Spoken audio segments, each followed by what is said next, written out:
کہ پاکستان کی معیشت اس وقت بری حالات سے گزر رہی ہے، مشکل حالات ہیں، بلکہ کچھ لوگوں کا یہ ماننا ہے کہ شاید اس وقت جو پاکستان کے معاشی حالات ہیں اس سے برے حالات پہلے نہیں دیکھے گئے ہیں۔ معاشی ترقی کی شرح 0.6%، شرح سود تاریخ کی بلند ترین سطح 21%، سالانہ مہنگائی تاریخ کی بلند ترین سطح 38%، کھانے پینے کی ہفتہ وار مہنگائی میں بھی تاریخ کی بلند ترین سطح 50% کے قریب، ڈالر کی ٹرپل سینچری، پیٹرول کا 1 لیٹر 262 روپے، تاریخ میں پہلی بار آٹے کی اور چینی کی قیمت جو ہے وہ آگے نکل گئی۔ آج کی حالت میں پاکستان کو دیکھیں، اور بجٹ کو میں بہت زیادہ اہمیت نہیں دیتا، یہ فگر ورک ہوگا۔ آج کے حالات میں پاکستان کو دیکھیں تو پاکستان کی معیشت ایک آنے والی تباہی کی طرف جا رہی ہے، اور اس تباہی کو کوئی نہیں روک سکتا۔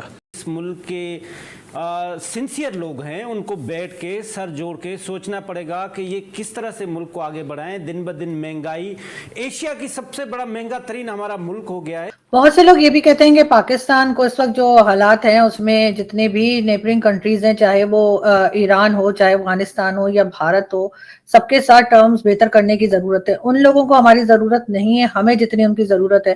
لیکن یہاں پہ جو بھی آتا ہے، چاہے کوئی بھی پولیٹیکل پارٹی سامنے آئے، وہ آتے ہی سب سے پہلے بھارت کے خلاف اسٹیٹمنٹ دینا شروع کر دیتے ہیں۔ آپ کے خیال سے ایسا یہ لوگ کیوں کرتے ہیں؟ اور اگر ایران اور سعودی عربیہ ساتھ مل کے بیٹھ سکتے ہیں تو ہندوستان اور پاکستان کیوں نہیں؟ دیکھیں، اس کی وجہ یہ ہے کہ یہاں پر جو فار رائٹ ہے نا، اس کو یہ چیز بہت سیلیبل لگتی ہے کہ کوئی نعرہ مار دے اس چیز کا کہ لے کے رہیں گے آزادی، یا پھر اٹوٹ انگ ہے، یا پھر دلی کا لال قلعہ بھی ہمارا ہے۔ تو اس طرح کے نعرے جو ہے نا، وہ الیکشن میں تو بہت اچھے چلتے ہیں، لیکن پریکٹیکل ریالٹی یہ نہیں ہوتی۔ اس کی وجہ ہے کہ ماڈرن ورلڈ کے اندر سٹیٹس کے انٹرسٹ ہوتے ہیں، آئیڈیولوجیکل پریجوڈس نہیں ہوتی۔ اگر آپ چین سے بات کر سکتے ہیں، جہاں پر ہمیں معلوم ہے کہ مسلمانوں کے ساتھ کیا ہو رہا ہے، تو پھر آپ یہ ڈرامہ کرنا بند کیجئے کہ آپ کے بھارت سے ریلیشن اس لیے خراب ہیں کہ وہاں پر کیونکہ ایک کمیونٹی اپریس ہو رہی ہے تو اسی لیے آپ کا یہ مقدمہ ہے۔ اگر یہ مقدمہ ہے تو پھر آپ چین کو کیوں کہتے ہیں کہ ہماری ہمالیہ سے اونچی اور دریاؤں سے گہری اور شہد سے میٹھی دوستی ہے؟ تو وہاں پر تو آپ کو یاد نہیں آتی اپنی کمیونٹی کی کوئی بات۔ تو اس سے ثابت یہی ہوتا ہے کہ یہ صرف اور صرف فارن پالیسی مینوور ہے، اور ہے بھی سوسائڈل۔ میں نے ریسنٹلی ایک بات کی اس طرح کی، جس پہ بہت کرٹیسزم اور لوگوں نے مجھے بہت گالیاں بھی دیں، کہ میں نے یہ کہا کہ جو نہیں ہے مودی کا یار، وہ غدار ہے اصل میں۔ اس کی وجہ یہ ہے کہ ہم نے اگر مودی سے بات کرنی ہے تو وہ اپنے انٹرسٹ کے لیے کرنی ہے بھائی، اس کے لیے نہیں کرنی۔ ہم نے یہ نہیں دیکھنا کہ ہمارے سامنے بچر آف گجرات ہے یا کون ہے، جو بلاول صاحب نے کہہ دیا۔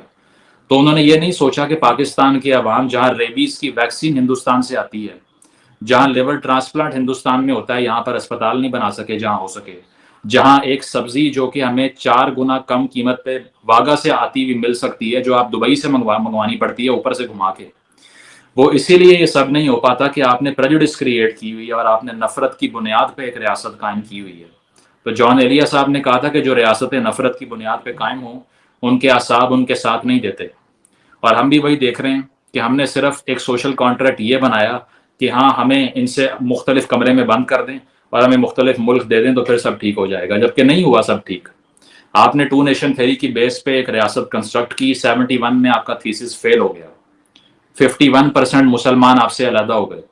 تو ثابت یہ ہوا کہ اب ذرا ہیومنزم کی بات کریں، اب مذاہب کی بنیاد پہ، آئیڈیالوجی کی بنیاد پہ پریجوڈس کو چھوڑ دیں، اور ساتھ ساتھ اگر کوئی بھی کوآپریٹ نہیں کرے گا اس خطے میں رہتے ہوئے ہندوستان سے، which is the 4th largest economy in the world at this point، تو اس سے بڑا بے وقوفی کوئی نہیں ہے۔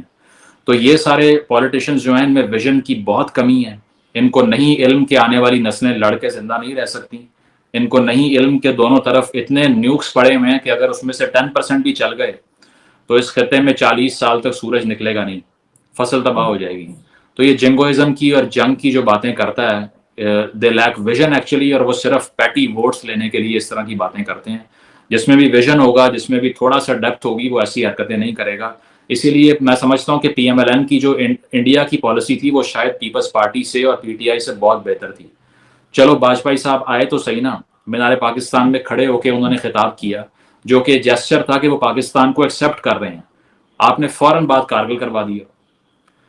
تو آپ کو چینج کرنا پڑے گا اس سارے پیراڈائم کو جو 70 سال سے کریٹ کر کے آپ کو کچھ نہیں ملا۔ تو ایک ریئلسٹک اور ایک کہنا یہ چاہیے کہ ایک ریئلزم بیسڈ فارن پالیسی چاہیے۔